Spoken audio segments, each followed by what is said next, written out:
Rubber bullets have been fired at striking staff members at Witrand Hospital in the northwest this morning. They're protesting over alleged corruption and money owed to them which has not been paid. A meeting is expected to be held today to try and bring an end to staff unhappiness. eNCA's Nqobile Madlala is there. Nqobile, what is the latest? Are police still present there, and where are protesters located now? We want to get the clarity. How much was allocated for PMDS? There's no need for us to stand outside. The meeting was Right, Nqobile, I don't know if you can hear me. I see a few protesters there behind you. Are they still as organized as they were before, or perhaps some have dispersed and even gone home?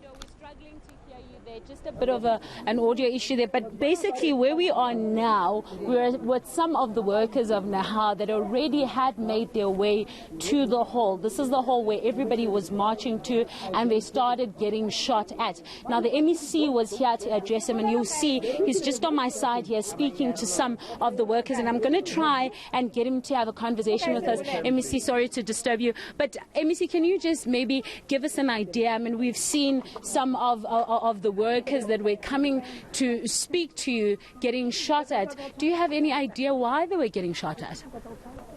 I am here for a meeting. The reason for a meeting is because there's a disagreement between management and Nehau on PMDS. We're waiting here for a meeting to start. Workers were coming in here and had a confrontation with police. I was not on the side where the police were. I don't know the reasons, and in actual fact, I would not allow a situation where you turn a hospital into a confrontational zone. There's two things that are wrong. One, it's wrong to burn tires inside the hospital. Two, it's wrong for workers to be moving around being chased away by police. But that component of police, I don't know. I'll get a report later as to what was the reason for police to end up shooting at workers. That report will be separate. Remember, police are an independent entity. I'm not in charge of them. I don't know what happened, but I will get the report. I have an interest as to why workers were shot at. When they give a report, I will then read the report and then relate with the police management later. All right. And MEC, I understand that you're saying you will get the report much later on, but we have a situation here, don't we? Because you have some of the workers here, and some of the other workers are just a couple of meters away, and they're having this current standoff with the police, with the security, but you are here. Is there nothing that you can do? No, there's no two workers. Here it's supposed to be leadership. Here, which is meant to discuss the impasse between management and the union. People are here. Workers are on the other side. Where they were, they would be waiting for feedback from the meeting. If you want to tell me that where they are currently, there's confrontation with police, then that's something else. But here it's leadership. Where workers are, they're waiting for feedback from the meeting. Remember, this is an unprotected strike. No?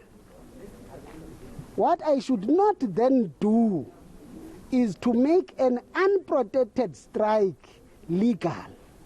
I'm dealing with union leadership on their disagreement with management. Because even if it's an unprotected strike, you must listen to the reason. When the reason is correct, like they are saying, their argument is PMDS, that they are arguing as a union that some management members had paid themselves and did not pay others. I must then listen to that. Remember, I represent first the community that is denied access to a hospital. I represent both management and union. I'm not a management representative. I represent all stakeholders in health equally. When the union and workers are not happy, they must tell the MEC that MEC, we're not happy. I must come listen. If they are right, I must act on what they say that is right. If they are wrong, I must tell them that you are wrong. Right. If management feels they are not safe, I must come listen to them. And then they say that that's why I'm here. I'm here for both, to hear their arguments. Whoever is right is going to win the day. And I clearly hear your argument, MEC, saying that you're representing everyone. But in this case, and I heard you say that if they say that they're not safe, that you must listen to all ends. Now, in this case, what are you here to listen to? What is it that has been raised to you that has brought you from your office into this vicinity? How in the two facilities, Witrand and Potch, is claiming that PMDS payment has not been done fairly and procedurally. That's what they're saying. That there are members in management that the union believes they don't deserve a bonus, but they paid themselves. That's how. The purpose of the meeting then is that we're giving platform officially to NEHAW to present that case to the MEC. In the same meeting, management must give the MEC an answer to what NEHAW is saying. Then the MEC would take a decision today in the venue of the meeting. When they leave, NEHAW would give feedback to its members. But I would have taken a decision. I do not want to preempt who's right, who's wrong. But whoever is wrong, we will take a decision against that person. We can't have delivery of services compromised on the basis of an action of individuals that would have provoked an illegal action, but we can't condone illegality of actions because law dictates as to how do you then take confrontation with management in formal processes.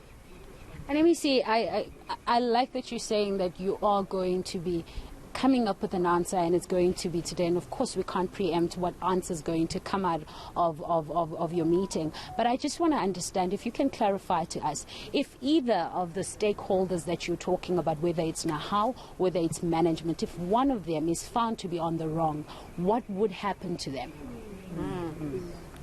But the interviews with me, their audience, they can't reply. Here's an issue. If there's someone, assume that the claim that some people paid themselves becomes correct. We're going to discipline them, and we will recoup state money that has gone to people wrongfully. I am saying assume that the claim that some people paid themselves. We will discipline them. We don't fear them. But let me tell you, including these ones who take workers to an illegal strike and then they do sick leaves, we are coming for them. There are people here in the two hospitals who are mobilizing workers, but they've taken sick leaves. You can't have shop stewards to be too personal to protect themselves and mislead workers. If you take workers to an illegal strike, you yourself must be in an illegal strike. You can't say to workers, let's down tools. Then when you leave them, you go to a hospital and get a sick note. We are going for them. These ones who are misleading workers, someone who organizes workers must be with them personally. If you organize workers to a strike, be with them in that strike. You can't take leave, you can't take sick leave, and then come here and play a very bravest view of being a shop steward. Yet, who is on leave, yet workers are on strike. We're not going to be intimidated by them. We're not going to, because they are putting the workers that are employed by the Department of Health, our employees, at risk of losing their jobs. Yet themselves are either on leave or special leaves, those ones are misleading workers. They don't deserve to be shop stewards. No, we hear you there, MEC. But MEC, I want to bring you into confidence here. You were talking about the fact that we cannot have tires being burned inside the hospital, and I think your worry then is talking to the infrastructure. So I want to ask: is there any place in terms of both the hospitals where we saw infrastructure being attacked during this illegal strike? No, my worry was not infrastructure. My worry is patients, my worry is employees, my worry is visitors. Remember, if you burn tires inside and then the security is on the back side, if these ones who are burning tires decides on provocation to attack a person this side, that person will not be protected. Because you have a situation where burning tires is after the gate, security is on the back, which means anyone who's moving in the facility's life is at risk. Now here's an issue.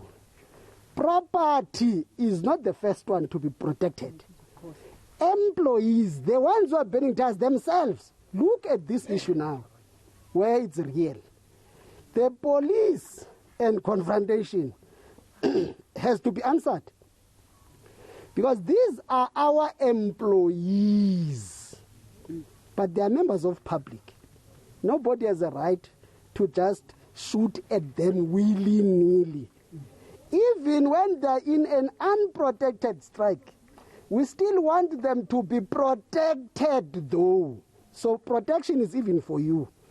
You are here, people are burning tires. You don't know what provocation can happen as you move in and out, and all of a sudden you are at risk. That's why I was cautioning on burning tires in a hospital. This is a health facility, not a fire department.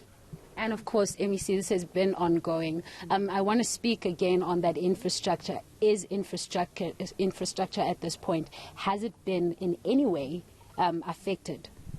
The infrastructure has been affected, yes, that's true. And that's the element you deal with people who are organizing a strike. That when you are on strike, there's no reason to raise your issues by disrupting property. Thank you very much. The strike's success, it's on how workers are united peacefully and engage in management. Distracting property is the bad side of a strike. Necessarily, the strike is not seen to be successful by distracting. It's seen to be successful by unity of those that are raising their issues and the way they engage management. But here, people must not lie to workers. If you are a shop steward, be a shop steward. If you are fearful of being a shop steward, don't say to them, go to strike, and yet when you take leave or you take sick leave. All right. Thank you very much, MEC.